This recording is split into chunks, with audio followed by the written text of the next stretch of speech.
Friends, तुम जाणाय आमी ह्या संवसारांत आसतना बरी भाशेन भोंवताय, बरे भाशेन रावताय आनी रावों जाय। एक ल्हानशी म्हणी सांगू तुका, केन्ना आमी जोरी कळयताय न्हू आनी जोरी उदक आमी बॉटलीन भरून हाडटाय आनी तें दुसरे कडेन वारयताय, पूण जोरी केन्ना इन्फेक्ट जायना, कित्याक जोर सदां जोर फुटोवता आनी व्हांवत रावता।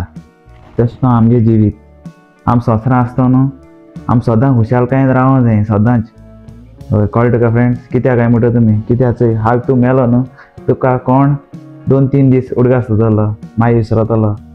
कित्याक तुगे लायफान आसता न्हू, तूं संवसारांत आसतना बरे भाशेन भोंव, बरे भाशेन राव, दुसऱ्यांक बरे भाशेन उलय आनी तुगे मेमरी एक विडियो घाल आनी तुगे लायफ शेअर कर।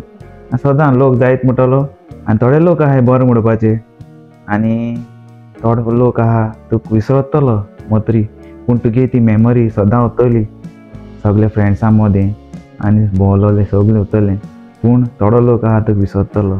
सो फ्रेंड्स, एकसुरी आहा जाल्यार टेंशन घेयनाकाय, बरीं रावाय, हॅपी रावाय, डिप्रेशनाचेर वचनाकाय, मोगान रावाय, मोगान भोंवाय आनी सदांच तुगे तोंडाची स्मायल दवराय, कोणें कितें म्हणून मोग आसूं। आनी हो विडियो शेअर कराय, कित्याक जाण तूं हो विडियो कोणाक शेअर करपा जाण तूं, जे कोण एकसुरी आहा आपूण एकटो आहा म्हणटा न्हू तांकां हो विडियो शेअर कराय प्लीज। हाल पाड पळवलो म्हणून घेयना। Hi friends, can you support our YouTube channel? Please like, share, subscribe, comments.